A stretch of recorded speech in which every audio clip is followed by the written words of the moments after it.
ధర్మపీఠానికి స్వాగతం. ఈరోజు ముఖ్యమైన అంశం నవ్విన నాపచేను పండద.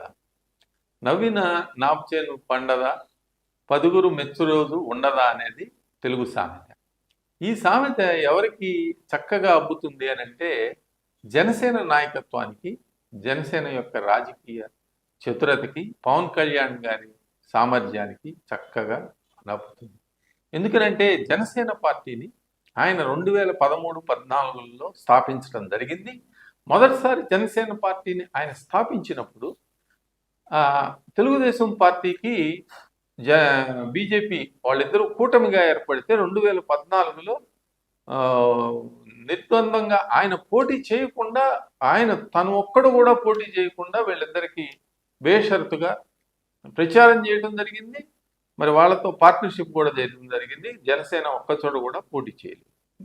తర్వాత తదనంతర పరిణామాల్లో తెలుగుదేశం పార్టీని ఏమి డిమాండ్ చేసిన సందర్భాలు కూడా లేవు జనసేన. అయితే 2019లో జనసేనాని ఒంటరిగా పోటీ చేసి దాదాపు ఆంధ్రప్రదేశ్లో ఎక్కువ స్థానాల్లో లెఫ్ట్ పార్టీలతో కలిసి ఆయన పోటీ చేసి దగ్గరగా 6% ఓట్ల వరకు ఆయన తెచ్చుకోవడం జరిగింది. ఆయన ఉభయ 2 స్థానాల్లో కూడా ఓడిపోయాడు. దాంతో ఆయన విపరీతంగా ట్రోల్ అవటం జరిగింది. వైసీపీ అప్రహిత విజయం 2019లో జనసేనను విపరీతంగా ట్రోల్ చేయడానికి ఉపయోగపడింది.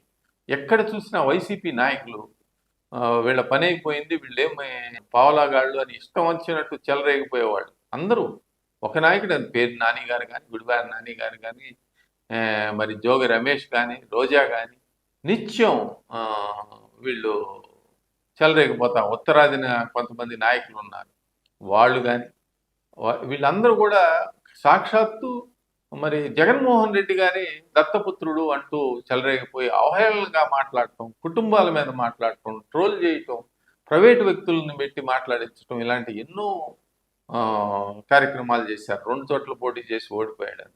కానీ కాలం ఎప్పుడూ ఒక రీతిగా ఉండదు.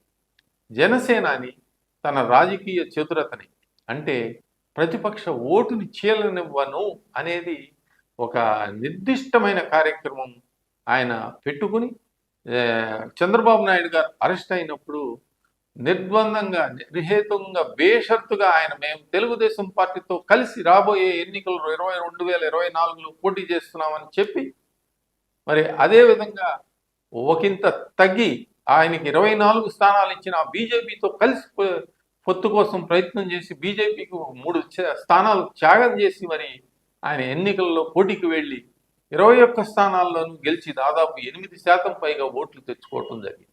ఆయన పార్టీ జనసేన పార్టీ, అది రాజకీయ పార్టీగా రిజిస్టర్ అయింది, కానీ దానికి గుర్తింపు రాలేదు. ఎందుకంటే ఓటు శాతం వాళ్ళకి తగినంత రాలేదు. ప్రాంతీయ పార్టీగా గుర్తింపు కోసం, ప్రాంతీయ పార్టీగా గుర్తింపు పొందిన తర్వాత వారికి ఒక గుర్తును కేటాయిస్తారు. ఆ గుర్తు పర్మనెంట్గా ఆ పార్టీకే కేటాయిస్తారు ఆ రాష్ట్రంలో. ఇప్పుడు గాజు గ్లాస్ గుర్తు అనేది జనసేన పార్టీకి ఇవ్వటం జరిగింది. అది టెంపరీగా, కానీ ఇప్పుడు అది పర్మనెంట్గా గాజు గ్లాస్ గుర్తు అనేది జనసేన పార్టీకి సొంతమైంది. ఎలక్షన్ కమిషన్ జనసేన పార్టీని ప్రాంతీయ రాజకీయ పార్టీగా గుర్తింపునిచ్చింది. 8% కంటే ఎక్కువ ఓట్లు, 21 స్థానాలు, మరి 2 పార్లమెంటు స్థానాలు. అంటే ఇప్పుడు అసెంబ్లీలో జనసేన మంత్రులు ఉన్నారు, ఎమ్మెల్యేలు ఉన్నారు, కార్పొరేషన్ చైర్మన్లుగా కూడా ప్రభుత్వ నియామకాల్లో జనసేన పార్టీ వాళ్ళు ఉన్నారు, ఎమ్మెల్సీలుగా కూడా పనిచేస్తూ ఉన్నారు. కాకపోతే ఇది కేంద్రంలో 2 పార్లమెంట్ సభ్యులు జనసేన పార్టీ వాళ్ళు ఉండటం జరిగింది. వాళ్ళు కూడా కేంద్రంలోని డబుల్ ఇంజిన్ సర్కారులో జనసేన భాగస్వామి పార్టీ, ఆంధ్రప్రదేశ్లోని డబుల్ ఇంజిన్ సర్కార్లో కూడా జనసేన భాగస్వామి పార్టీ. ఇది వైకాపా, ముఖ్యంగా జగన్మోహన్ రెడ్డి గారికి దత్తపుత్రుడు అని చెప్పి ఆయన ఎప్పుడూ కలవరిస్తూ ఉండేవాడు. పవన్ కళ్యాణ్ గారికి కాస్త మింగుడు పడని అంశమే. అనేక మంది వైకాపా నాయకులు పవన్ కళ్యాణ్ గారిని విమర్శించిన నాయకులు అందరూ ఇప్పుడు కేసులను ఎదుర్కొంటూ పత్తా లేకుండా పోయిన తరుణంలో ఉప ముఖ్యమంత్రిగా రాష్ట్రం అంతా పర్యటిస్తూ మరి వైకాపా చేసిన అన్యాయాలని ఇప్పుడు వెలికి తీస్తూ వాళ్ళని కేసు బుక్ చేసి కడక్టాల వెనక్కి పంపిస్తున్న పవన్ కళ్యాణ్ గారి రాజకీయ చతురత నిజంగా అభినందనీయం. ఆ కూటమిని ఆయన చంద్రబాబు నాయుడు గారితో కలిసి నడుపుతున్న తీరు కూడా కూటమి ప్రభుత్వాన్ని అది శ్లాఘనీయం. జనసేన పార్టీకి భవిష్యత్తు తప్పకుండా రాబోయే రోజుల్లో మరిన్ని విజయాలు అది సాధిస్తుంది అనేదానికి ఇదే నిదర్శనం.